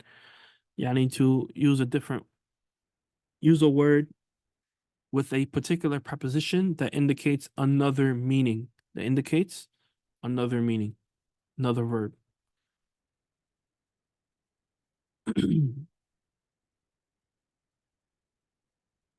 Now, here's another example. Likewise, whoever says that roib means shak. Both of them in English we translate it as doubt. Now, but in the Arabic language, there's a big difference between the two words used, the two meanings. As for the roib, he says it implies internal unrest and turmoil. طيب.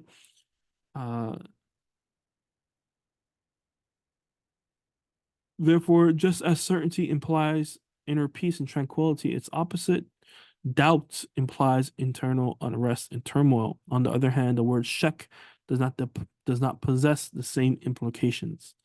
Now, the shak doesn't necessitate the meaning of internal unrest and turmoil. Internal unrest and turmoil. Also, in the statement of Allah, that book, ذَلِكَ الْكِتَابِ, which is normally stated as meaning as this book, is another example of an approximate meaning, and bab taqrib. Even though what is being referred to in both statements is the Quran, to point to something which is close by saying this does not give the same implications and meanings as that which is referred to as being far and absent, which is implied by saying that. Similarly, the word book is used here to instead of Quran, as it implies that it is comprehensively compiled, whereas the word Quran implies that it is apparent and read. Such differences in language are present in the Quran. If one were to say the word in the Quran, and tubasala, means to be imprisoned, and another says it means to be bailed, this is not a contradictory difference, for the one imprisoned may or may not be bailed. So this is approximate explanation. يعني تقريب من باب التقريب المعنى. طيب. So it's important وجمع عبارات السلف في مثل هذا نافع جدا. يعني to gather the varying sayings and opinions of the Salaf is very beneficial for this aspect.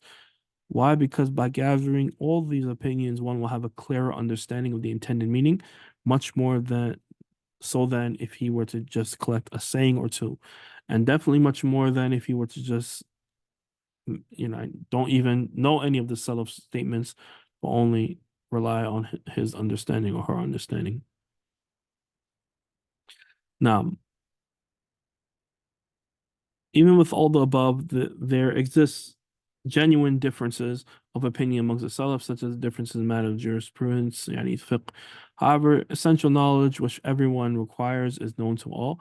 The layperson and the elite examples of this include the number of daily prayers, the number of units, rak'ah in each prayer, and their timings. Also known are the items on which zakah is levied and their minimum amounts, which is the month of Ramadan, how to perform tawaf, the standing arafat, stoning the pillars, where does a person dawns on the ihram, etc. Furthermore, the difference of opinion which existed amongst the companions in issues such as the shares of the grandfather and brothers in inheritance, yani kilala, and the musharraka, nam, which is a detailed issue in inheritance, musharraka, rarely occur in the majority of inheritance rulings. Rather, most people only need to know about the shares of the ascendants and descendants, siblings and spouses. Indeed, Allah revealed 3 detailed verses concerning inheritance in Surah Nisa. In the first, He mentioned the ascendants and descendants, and the second, He mentioned the relatives who have prescribed shares, such as spouses and maternal brother. He mentioned the third, the relatives that have no prescribed shares, and they are the full or paternal brothers. Cases in which the paternal grandfather and brothers meet are rare. This is why the first such reported instance in Islam took place after the death of Prophet Muhammad sallallahu alaihi wasallam. This difference of opinion may occur due to relevant evidence as being hidden, overlooked, not being known, or being misunderstood, or due to one favoring an opposing opinion. The purpose here is to briefly allude to this point and not to expound on it. Now, دون تفاصيله.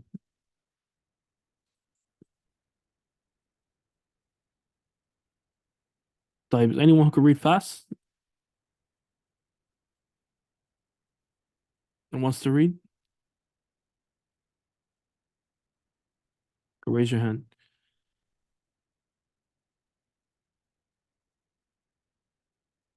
The differences in tafsir can be of two types. The source of the first is narrations, and the other type is derived from different means. For knowledge is either a truthful narration or a correct deduction. The narrations either originate from one who is infallible or not. Naam, Adil. Go ahead, Adil. Still, were you asking to read in English? Read in English, fadal. Oh, okay. From what? Here we will discuss. Here we will discuss the narrations, irrespective of whether they stem from an infallible authority or not. This is the first category. At times we are able to distinguish between authentic and weak narrations, and at times we are unable to do so. This latter part, whose authenticity we cannot ascertain, for the most is unbeneficial, and to delve into it's also unnecessary. As for the knowledge which is essential to the Muslims, then Allah has placed them for sufficient signs showing them the truth.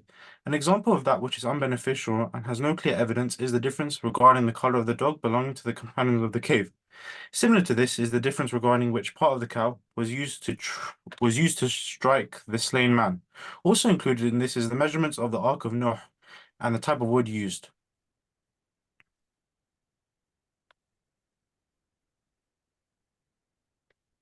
This is correct. Differing over the color of the dog of the companions of the cave possesses no benefits. Whether it was red, white, or black, it is unbeneficial to us, and we have no way of correctly ascertaining this, unless we use Israelite traditions. And these traditions are not trustworthy. Therefore, there is no benefit in this, and its color makes no difference. Similarly, another example is the part of the cow used by Musa alayhi salam, to strike the slain man in the verses. So we said, strike him with part of it. Is the part being referred to the arm, leg, neck, or head? There is no way to ascertain this. Concerning the Ark of Noah, there is no benefit in knowing whether the wood came from or what type it was. Did it come from the tamarisk or was it teal? What was its height, length, or width? All of this is unbeneficial.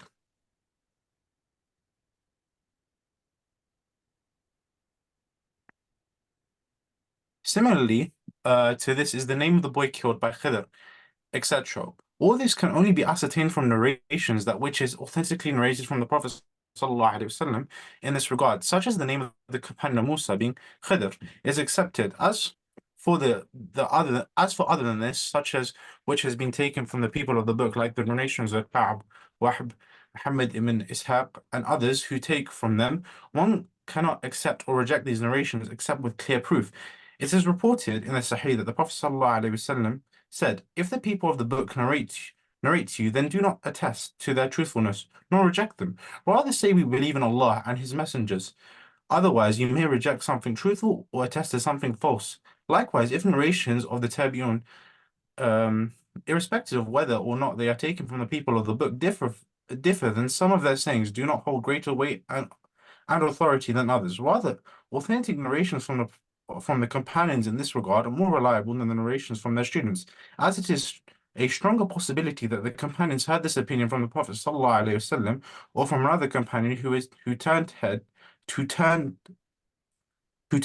from it from the Prophet ﷺ. Furthermore, the companions' narrations from the people of the book are less than that of the Tabi'un. Therefore, when a companion adamantly holds an opinion, it is not thought that he has taken this opinion from the people of the book, especially since they were forbidden from believing them.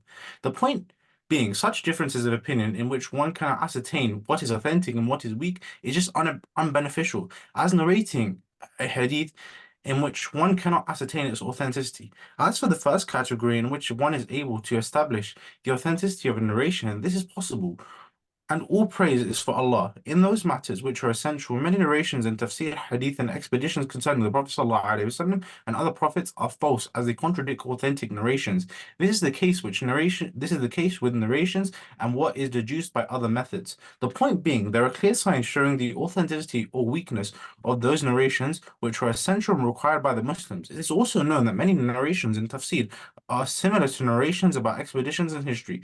This is why Imam Ahmed said, three things contain no chain of narration, isnad, tafsir, expeditions, and history. This is because the majority of narrations are marasil, such as that which is mentioned by Urwa ibn Zubayr, al-Sha'bi, and al-Zuhri.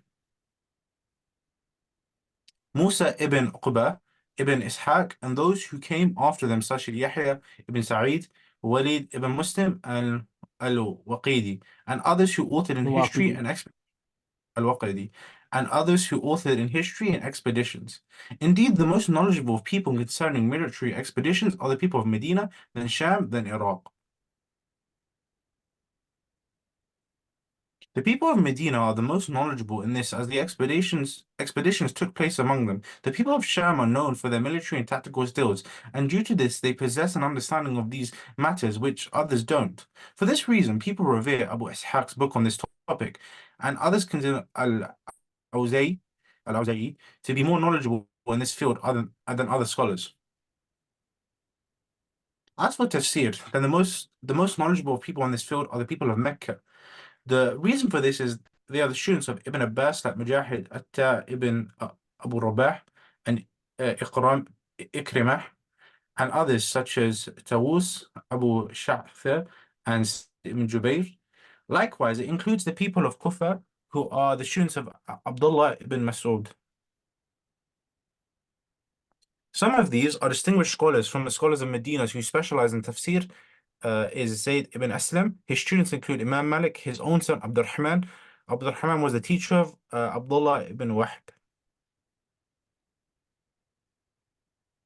Oh, Mursal hadith, which are reported by the narrators to the extent that there can be no chance of intentional or incidental collusion between the narrators, are without doubt authentic. A narrator can be authentic and correct, or false in which the narrator intentionally lied or made a mistake. If we can establish that this is free of lies and mistake, this is undoubtedly authentic.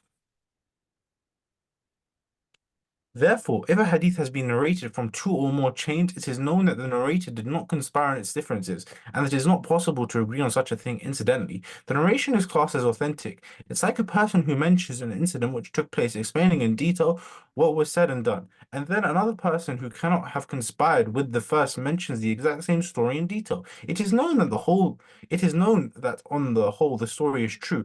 If they had conspired to lie about the story or had mistakenly done so, it would not have been conceivable that they would agree on all the details, as without collusion, such a thing would be impossible. It is possible that a person may compose a verse of poetry and another happens to also compose the same verse, or one tells a particular lie which happens to be the same lie another tells without having colluded with the first. However, if a person was to compose a lengthy poem containing all types of rhythmical styles and techniques, it is not possible that a person that's it's not possible that someone else would compose the exact same poem with the exact same words and meanings. Rather, it is known that the latter took from the former. Likewise, it is mentions a long narration containing much detail, and another person narrates the same thing, then the latter either colluded with the former or he copied him, or else the narration is true. Using this method, it is possible to determine the authenticity of narrations which are reported through different transmissions, even though each individual narration is not sufficient on its own due to a missing link present or the weakness of the narrator. With the first step, however, this method cannot be used in pinpointing the accuracy of words and details. The accuracy of such things must be established via another method.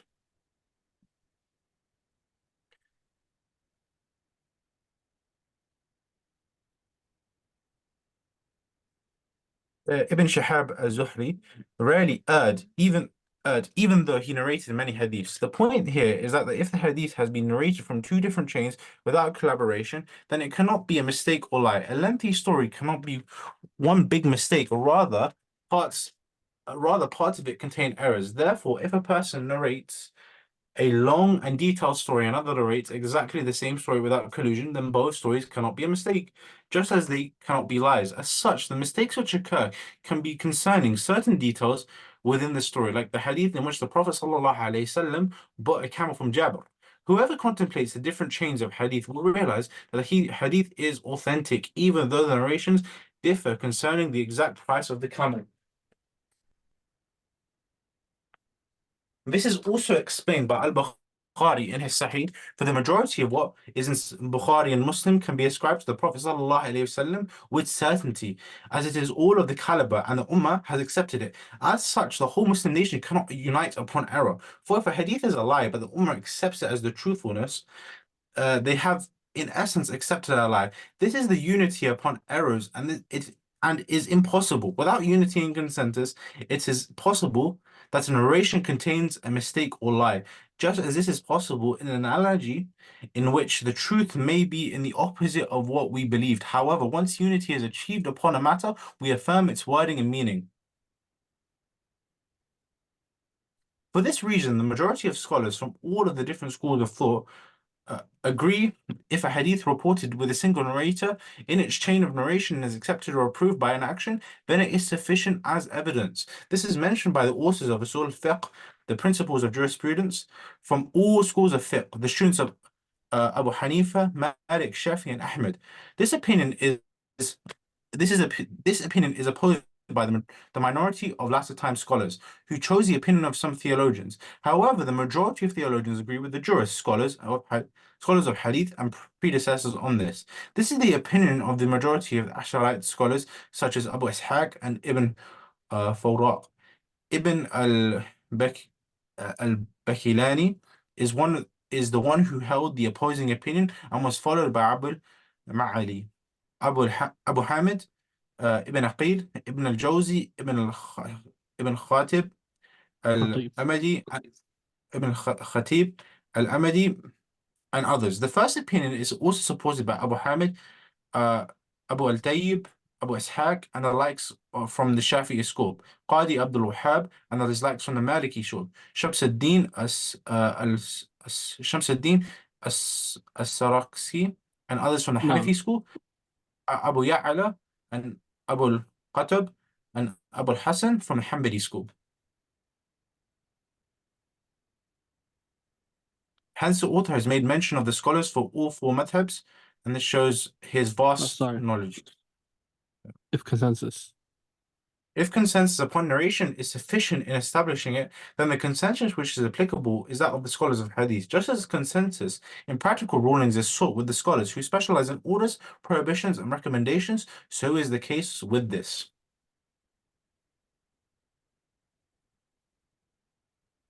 The point being made is that a narration possessing multiple transmissions in which no collusion or agreement is possible is sufficient in establishing the content narrated. This is more beneficial when one is aware of the state of the narrators.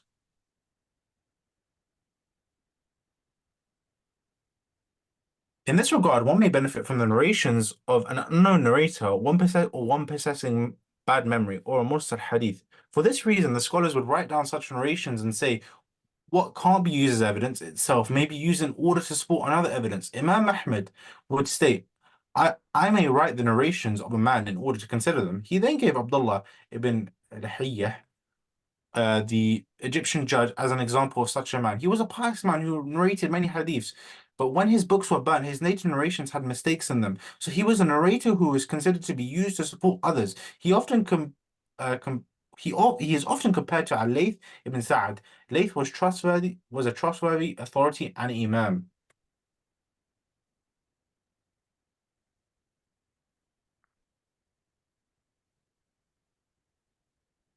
Just as they use hadiths of the ones with bad memory as supporting evidence, they may also classify the hadith of trustworthy and reliable narrators as weak due to the apparent and clear errors found in some narrations. This is known as the science of إعلال الحديث, the hidden defects in hadith, and is one of the most noble and advanced sciences in the field of hadith. This is when one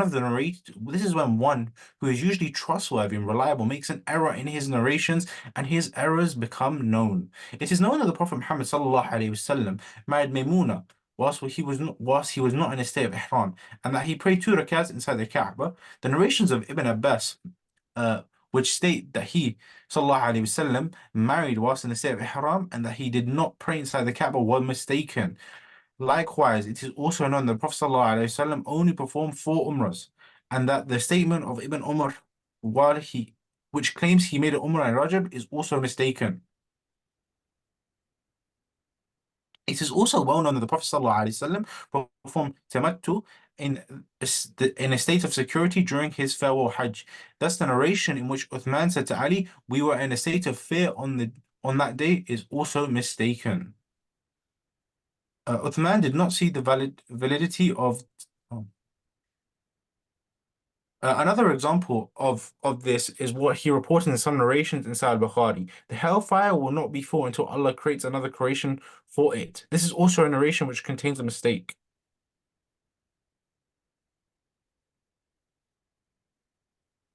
People are of 2 extremes in this issue. A group of scholastic theologians and their likes who are unfamiliar with the science of hadith and its scholars do not differentiate between authentic and weak narrations. This causes them to doubt the authenticity of hadiths, even though they are classified as authentic by the scholars of this science. The other groups claim to follow hadiths wherever they find a wording narrated by a trustworthy person or a hadith which appears to be authentic, considering it to be from among those hadiths whose authenticity has been established by the scholars, even if they contradict a well-known authentic hadith, they will instead revert to facile interpretations or insist it is an evidence from a certain issue, even though the scholars of hadith consider it to be incorrect. Just as there are signs by which one can come to know and establish that hadith is truthful, there are signs which also point to hadith being a fabrication. An example of this is what is narrated by the fabricators and people of innovation in certain matters of superiority, such as hadith concerning the day of Ashura, which states that whoever prays 2 rakats will receive a reward of such and such profits. In the books of Tafsir, many such fabrications exist. An example of this is the hadith narrated by Tha'labi al-Wahidi and al-Zamakhshari regarding the superiority of the chapters of the Quran. These are fabricated by the agreement of scholars. Al-Tha'labi was a good, pious man, but he was like a wood gatherer at night. He would copy whatever he found in the books of Tafsir, whether authentic, weak, or fabricated. Al-Wahidi was his companion and was more knowledgeable than him in the Arabic language, but more distant in terms of following the pious predecessors. Al Al-Baghawi's tafsir is a summary of Al-Tha'labi's. However, he preserved the book from fabricated hadiths and innovated opinions often found in other books of tafsir. Examples include many hadiths mentioning that the basmala is said out loud, and the long hadith of Ali where he gave his ring in charity whilst praying. These are considered fabricated by the agreement of scholars. This also includes what is narrated regarding the verse, and for every people is a guide.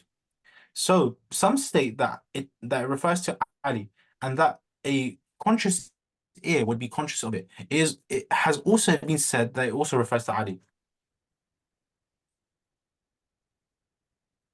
Chapter 5. The second category, differences in tafsir relating to reasoning and deductions. The second of the 2 categories in which differences occur relates to reasoning and deductions as opposed to narrations.